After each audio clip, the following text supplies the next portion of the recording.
आपले डोळे बंद करूया, आपण प्रार्थना करणार आहोत. पवित्र स्वर्गीय देवा, येशूच्या नावात आम्ही तुझ्या चरणाशी येतो.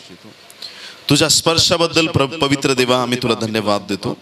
या समयी आम्ही प्रार्थना आणि याचना करतो, तुझ्या शब्दाने तुझ्या वाणीने आज आमची भेट घे प्रभू.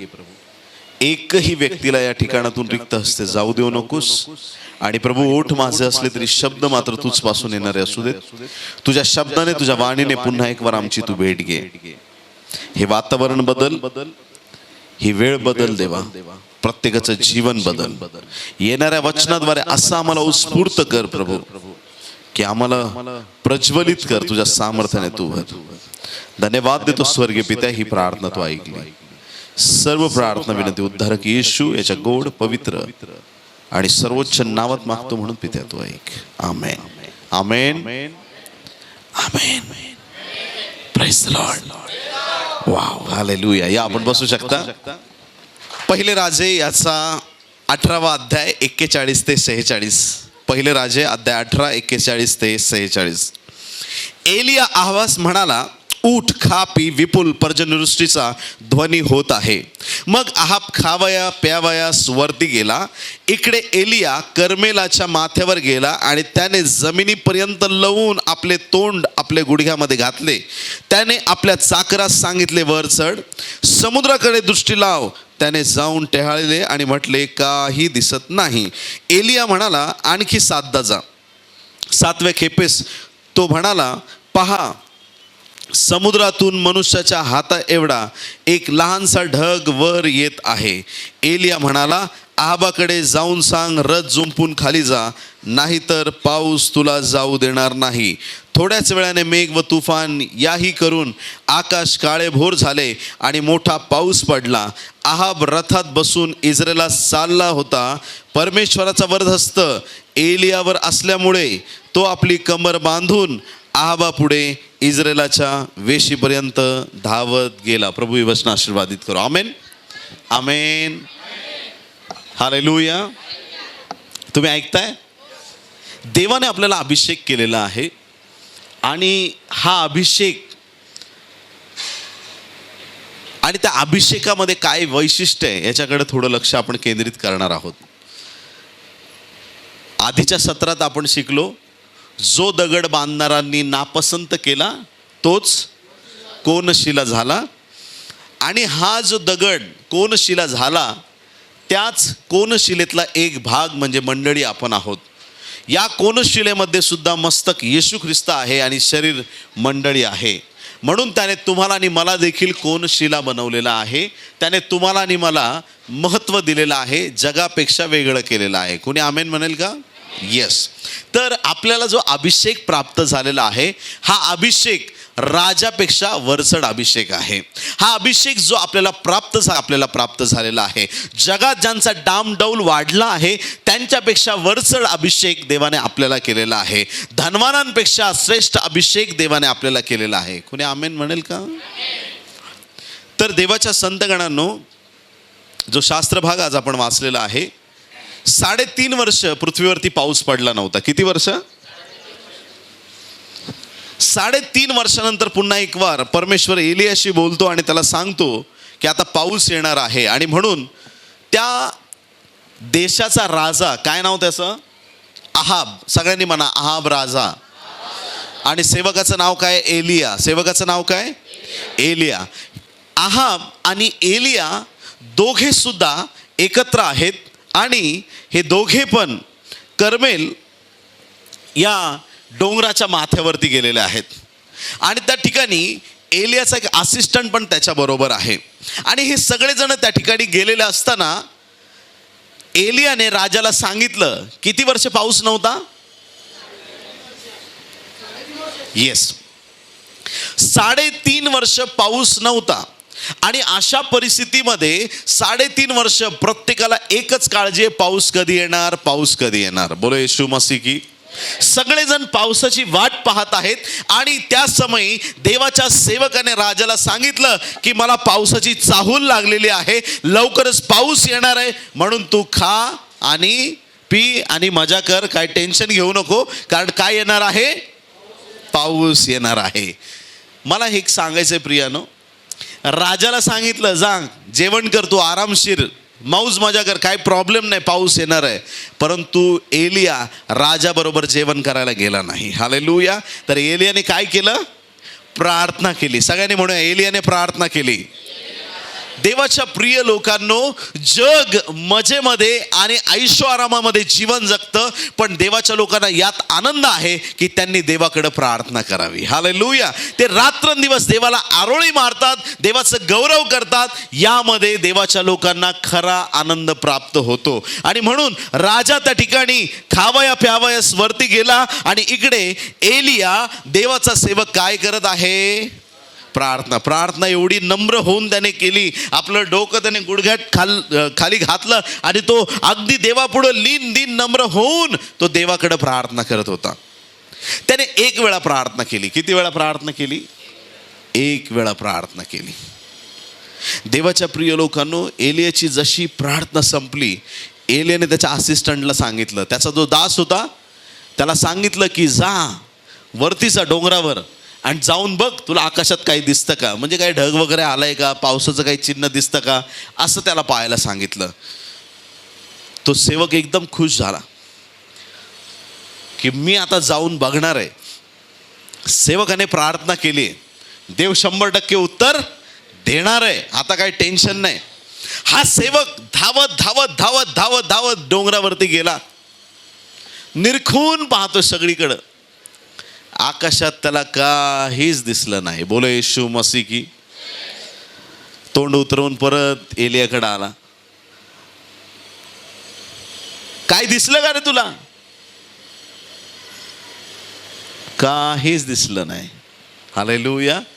मला काहीच दिसलं नाही. तो म्हणतो की मला काहीच चिन्ह दिसलं नाही, काहीच दिसलं नाही. आमेन. हाच एलिया त्याच कर्मेल डोंगरावरती एकदा प्रार्थना केली होती. किती वेळा केली होती?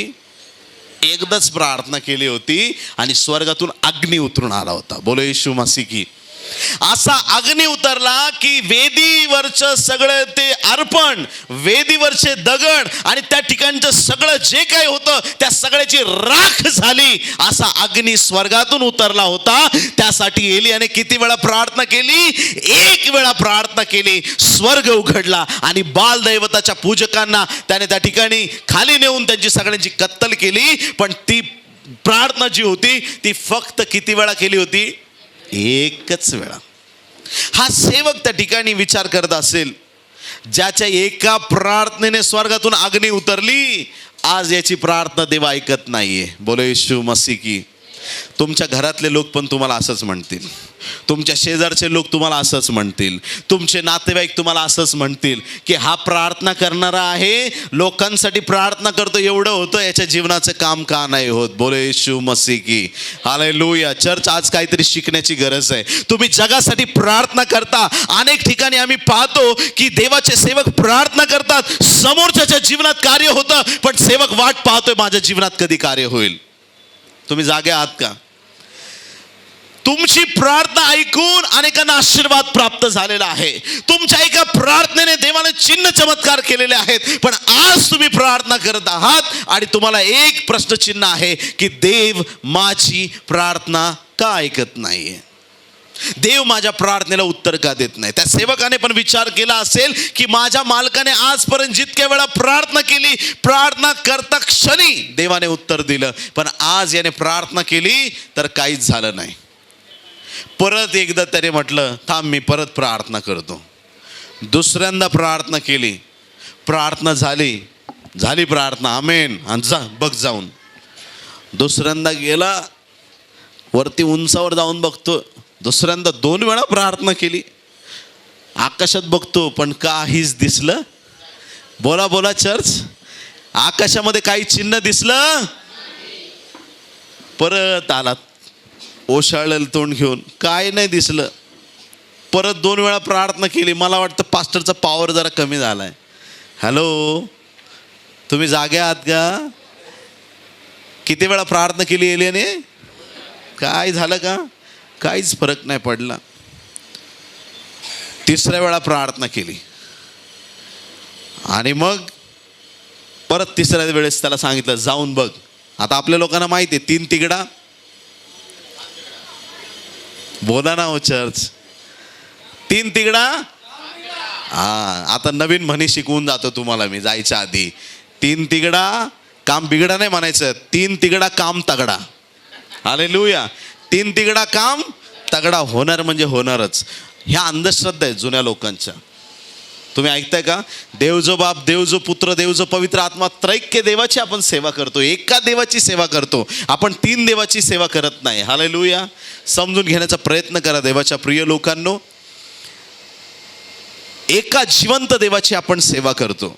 बरेच लोक म्हणतात मी रस्त्याने चाललो होतो, मांजर आडवी गेली. हॅलो, मांजर आडवी गेली का लोक परत घरी निघून जातात. नको, अपशकून. तुम्ही ऐकताय का? असं अपशकून वगैरे काही नसतं. उलट देवाचा सेवक चाललाय, मांजर आडवी गेली तर असं म्हणायचं अपशकून नाही झाला, मांजरीला आज मोठी मेजवानी मिळणार आहे. हालेलुया. मांजर आज आशीर्वादित झाली कारण ती देवाच्या सेवकाला आडवी गेली. मला नाही आडवी गेली आहे ती, पण मी तिला आडवा चाललेलो आहे. हालेलुया. तिला आशीर्वादित केलं देवाने. अंधश्रद्धा सोडून दिल्या पाहिजेत आणि सत्य देवाकडे आपण वळालं पाहिजे. आणि ज्या या गोष्टी अमावस्या, पौर्णिमा, हॅलो, किती लोक जागेत? उजेड आहे याच्यावर किती लोकांना विश्वास आहे? प्रकाश आहे, प्रकाश नाही आहे? सगळं बॅटरीवर चालतं काय इचलकरंजीमध्ये? प्रकाश आहे की नाही? किती लोक म्हणतात आहे? त्यांनी हात दाखवा. प्रकाश आहे. अंधार, अंधार पण आहे. Praise the Lord. मला हे सांगायचं तुम्हाला प्रियांनो, की जसा उजेड आहे तसा अंधार पण आहे. आमेन. आणि म्हणून आपण प्रकाशाच्या कृत्यावरती विश्वास ठेवणारे जर झालं तर अंधाराची सत्ता आपल्यावरती कार्य करत नाही. समजून सांगतो. काही वर्षांपूर्वी, म्हणजे बरेच वर्ष झाले, एक 15 वर्षापूर्वी समजा, मला किडनी स्टोनचा त्रास होता. कसला? आणि एकदा त्रास सुरू झाला का मी फक्त माशासारखा तडफडायचो. इतका भयंकर त्रास होता. कधी प्रीचिंगमध्ये चालू झाला तर मला एकदम घाम दरदरून फुटायचा आणि मी एकदम डोळ्यातून पाणी यायचं. लोकांना वाटायचं अभिषेक आलाय. Hello, praise the Lord. पण मला त्रास व्हायचा, कोणाला सांगता येईना. कसं तरी मीटिंग संपून निघून जायचं, पण तो त्रास मी सहन करायचो. आणि मी खूप लोकांना सांगितलं प्रार्थना करा. आयुर्वेदिक, होमिओपॅथिक, ॲलोपॅथिक, इलेक्ट्रोपॅथिक सगळे उपचार करून झाले. आणि ते इलेक्ट्रोपॅथीने पण असं शॉक ट्रीटमेंट देतात ना, ते शॉक दिला. मला सांगितलं तरुण मुलगा आहे, एकदम मजबूत आहे, चांगला हट्टाकट्टा, याला काही भूल देऊ नका. ॲनेस्थेशिया नाही दिला आणि झोपवलं मला तिकडं. एक शॉक दिला असा, मी असा उडालो 1-1.5 फूटवरती, धाड खाली पडलो. मला वाटलं झालं आता गेलं किडनी स्टोन. उठून निघालो तर म्हणतो असं ऐसा जाओ मत, रुको थोडा टाइम, ऐसा अभी कुछ देर होने वाला है. हालेलुया. एक शॉकने माझी ही स्थिती झाली. 1950 शॉक दिले किडनीमध्ये. किती? 1950. नुसतं तडफडत होतो. बरं, त्याच्यानंतर पण उठलो, चालत बाहेर गेलो ऑपरेशन थिएटरमधून. तुम्ही ऐकताय का? चालत वॉर्डपर्यंत गेलो. 3 दिवस ॲडमिट राहिलो. डिस्चार्ज घेतला. स्टोनचा त्रास गेला. परत काही दिवसांनी पोट दुखायला लागलं. चेक करतो तर नवीन स्टोन तयार झाले. म्हणे फॅक्टरी आहे तुझी स्वतःची. तो आहे तो परत स्टोन तयार होत राहणार. देवाच्या प्रिय लोकांनो, त्या भयंकर वेदना सहन करत असतानाच त्या परिस्थितीमध्ये प्रार्थना केल्यानंतर लोकांनी साक्ष दिली, पास्टर तुम्ही प्रार्थना केली आणि त्याच रात्री माझ्या जीवनातून सगळा किडनी स्टोनचा आजार निघून गेला.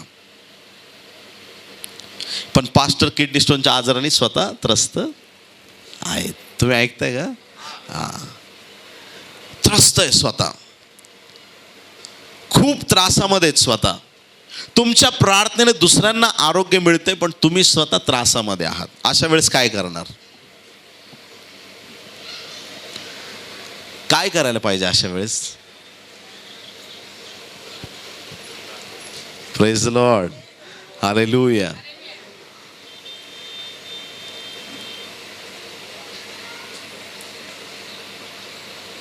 त्याच्यात एक सेविका भेटली. अंधश्रद्धेचा विषय चालला म्हणून सांगतो.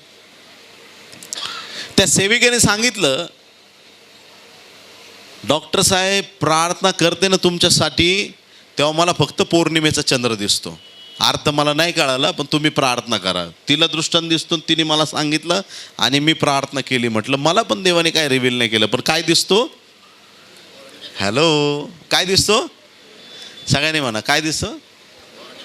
पौर्णिमेचा चंद्र. आता काय करायचं पौर्णिमेच्या चंद्राचं मला पण माहीत नाही. मी म्हटलं असेल काहीतरी. एक दिवशी मला खूप त्रास व्हायला लागला. मी म्हटलं का त्रास होतोय? सिस्टरनी चंद्र सांगितलं. म्हटलं काय काय कळत नाही. कॅलेंडरमध्ये जाऊन बघितलं, बरोबर पौर्णिमा. हॅलो, जागेत तुम्ही?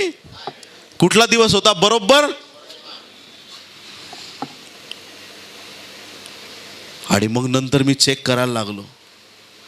पोटात त्रास होतो बरोबर पौर्णिमेच्या दिवशी. वाव, करायचं काय? पौर्णिमा तर येतच राहणार आणि त्रास तर होतच राहणार. मी म्हटलं माझं सायकोलॉजी खराब झाली हे कॅलेंडर बघून बघून. ते गोंडाळलं ते कॅलेंडर आणि दिलं माळ्यावरती फेकून. नाही बघायचं आपण कॅलेंडरकडं. कॅलेंडर घरात आहे म्हणून तसं होतं. दिलं फेकून ते कॅलेंडर. नको आपल्याला, काही नको. कुठंतरी बाहेर होतं, परत त्रास झाला. हे करा म्हटलं आज काय रे, आज अमावस्या आहे का काय? नाही म्हणे पौर्णिमा आहे आज. वाव. सेविकेला फोन केला. म्हटलं सिस्टर तुम्ही सांगितलं त्याचप्रमाणे अगदी पौर्णिमेला त्रास होतो. मी पास्टर आहे, मला कशाला व्हायला पाहिजे, पण मला कधी त्रास होतो? पौर्णिमेला त्रास होतो. काय करायचं आता? याच्यावरती काय उत्तर, काय केलं पाहिजे?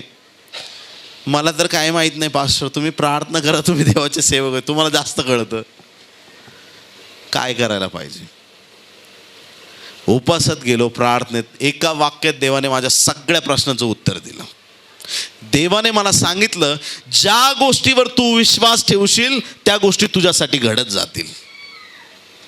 जर तू पौर्णिमेवर विश्वास ठेवशील तर तुला पौर्णिमेचा त्रास होईल, पण तू जर क्रूसावर विश्वास ठेवशील तर तुझ्या सगळ्या व्याधी मी काढून टाकेल. Hallelujah, praise the Lord.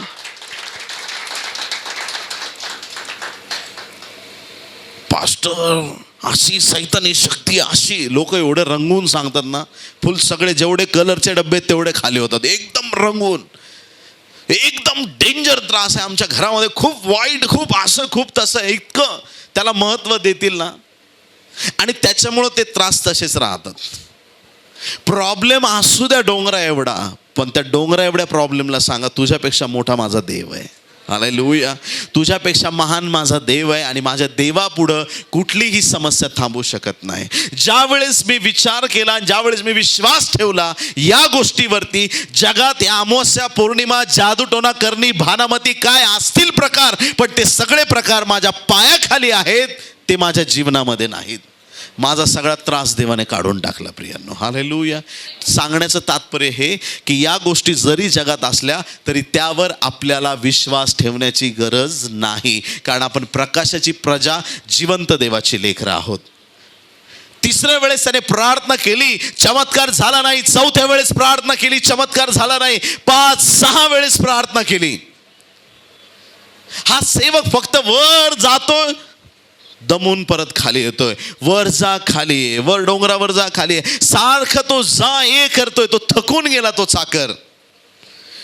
7व्या खेपेला ज्यावेळेस एलियाने प्रार्थना केली आणि त्याला सांगितलं जा तू बघ, आणि ज्या वेळेस तो देवाचा सेवक एलिया प्रार्थना करतो आणि त्याचा दास वरती डोंगरावर जातो, जाऊन तो त्या ठिकाणी बघून येतो, त्यावेळेस तो आनंदाची बातमी घेऊन येतो. पण जरा असं सांगतो की फक्त तळ हाता एवढंच आहे ढग आहे. प्रार्थना ऐकली पण तळ हाता एवढाच ढग आहे. देवाची एक छोटी हालचाल जगाची उलथापालट करू शकते प्रियांनो. देवाने एक छोटं पाऊल उचललं ना, महान आणि अद्भुत गोष्टी घडतात. देवाचा एक छोटा इशारा जगासाठी महान गोष्ट ठरू शकते. एक तळ हाता एवढा ढग त्याने आकाशात पाहिला, पण एलियाने सांगितलं, अरे अरे अरे लवकर जा, लवकर अहाबाला सांग, त्या राजाला जाऊन सांग, मोठा पाऊस येणार आहे. देवाने छोटा ढग जरी पाठवला, त्या छोट्या ढगाला मोठ्या ढगात कसं बदलायचं, मुसळधार कसा पाऊस बनवायचा हे देवाला माहित आहे. पण एक सकारात्मक चिन्ह देवाने दिलंय, राजाला जाऊन सांग, आत्ताच्या आत्ता ताबडतोब तिथून आपला रथ घेऊन तू आपल्या देशामध्ये निघून जा, आपल्या भूमीकडे निघून जा, कारण की मोठा मुसळधार पाऊस येणार आहे. आहाबाने ऐकलं, लगेच पटकन पॅकअप केलं आणि तो आहाब आपल्या रथामध्ये बसला आणि तो इस्रायलास म्हणजे त्याच्या सिटीकडं, त्याच्या शहराकडं जायला निघाला.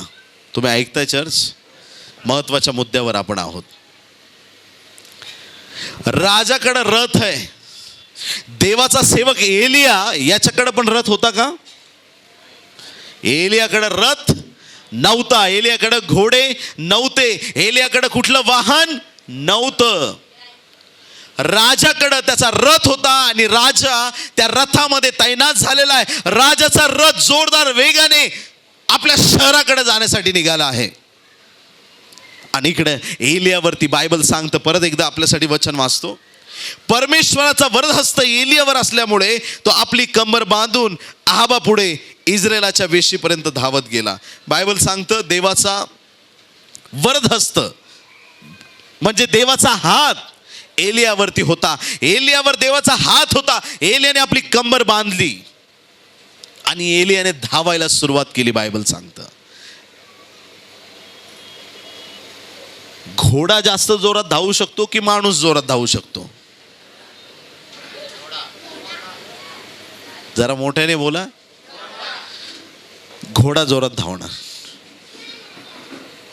राजा त्याच्या रथामध्ये आहे आणि एलिया धावत आहे. दोघांची जोरात शर्यत चालू आहे आणि या शर्यतीमध्ये राजाकडे घोडे आहेत, रथ आहे, पण राजाकडे देवाचा अभिषेक नाही, राजाकडे देवाचा हात नाही, वरदहस्त नाही. आणि देवाच्या प्रिय लोकांनो, एलियावरती देवाचा हात होता आणि एलिया असा धावला की तो राजाच्या आधी शहरामध्ये जाऊन पोहोचला. आमेन, प्रेज द लॉर्ड. राजा त्याच्या रथात आहे, एलिया त्याच्या धावत धावत त्याच्या बाजूने चाललाय. जाता जाता जाता धावता धावता धावता त्याने त्या रथाला ओव्हरटेक केलं. ज्यावेळेस आपली गाडी रस्त्याने जाते, दुसरी गाडी तिला ओव्हरटेक करून पुढे निघून जाते आणि आपल्याला वाटतं आपल्या गाडीचा स्पीड कमी आहे, बरोबर की नाही? ओव्हरटेक करणारा खूप फास्ट गेला रे तो, आपण म्हणतो. देवाच्या प्रिय लोकांनो, गाडीने गाडीला ओव्हरटेक केलं नाही, रथाने रथाला केलं नाही. रथ चालत होता आणि एका देवाच्या सेवकाने धावून त्या रथाला ओव्हरटेक केलं. देवाच्या प्रिय लोकांनो, आज तुमच्याकडे गाडी घोडं नसतील, आज तुमच्याकडे एखाद्या गोष्टीची उणीव असेल, आज तुमच्याकडे एखाद्या गोष्टीची कमकुवतपणा असेल, एखादी गोष्ट राजाकडे आहे पण तुमच्याकडे नाही, पण राजाकडे रथ आहे पण राजाकडे देवाचा वरदहस्त नाही. तुमच्याकडे देवाचा वरदहस्त आहे. एखादी उणीव जरी तुमच्या जीवनात असली तरी देवाचा वरदहस्त असल्यामुळे तुम्ही राजाला ओव्हरटेक करण्याचा अभिषेक तुमच्यावरती आहे. हालेलुया. राजाच्या पुढे जाण्याचा अभिषेक तुमच्याकडे आहे. राजाचा घोडा म्हणजे संपूर्ण देशातला सगळ्यात मजबूत आणि बलवान घोडा राजाकडे असतो. राजाचा रथ म्हणजे सगळ्यात मजबूत रथ राजाकडे असतो. राजाचे घोडे आणि रथ नेहमी तैनात आणि सगळ्यात पुढे जोरात धावणारे असतात, कारण की राजाला युद्धात सगळ्यात पुढे जायचं असतं आणि वेळ आली तर लवकर पळून येण्यासाठी राजाचा रथ आणि घोडा मजबूत आणि जास्त धावणारा पाहिजे. राजाच्या रथा एवढा स्पीड कुठल्याही रथाला आणि घोड्याला देशामध्ये नसतो, पण त्या देशातल्या उत्तम गोष्टीला हरवण्याचं सामर्थ्य देवाच्या अभिषेकामध्ये आहे. प्रियांनो, हालेलुया. जे उत्तम आहे ते म्हणजे देवाचा अनुग्रह, देवाचा आशीर्वाद आणि देवाची कृपा आहे. ती देवाने तुमच्या आणि माझ्यावरती दिलेली आहे. आमेन, हालेलुया. देवाचा अभिषेक तुमच्यावरती आहे आणि तो अभिषेक तुम्हाला जिंकवणार आहे. Hallelujah, praise Lord. राजाला हरवण्याचा अभिषेक देवाने तुम्हाला दिलेला आहे. नीतिसूत्र 22:29 मध्ये बायबल सांगतं, जो आपल्या धंद्यामध्ये चपळ आहे त्याचं स्थान राजासमोर आहे, हलकट लोकांसमोर नाही. दुसऱ्या राजाचा 5वा अध्याय आणि 1 पासून 14 पर्यंत वचनामध्ये, जिला गुलाम बनवून नामानाच्या घरामध्ये ठेवण्यात आलेलं होतं, अशा त्या छोट्या मुलीने त्या घरामध्ये सुवार्ता सांगितली आणि ती सुवार्ता एवढी पॉवरफुल तिने सांगितली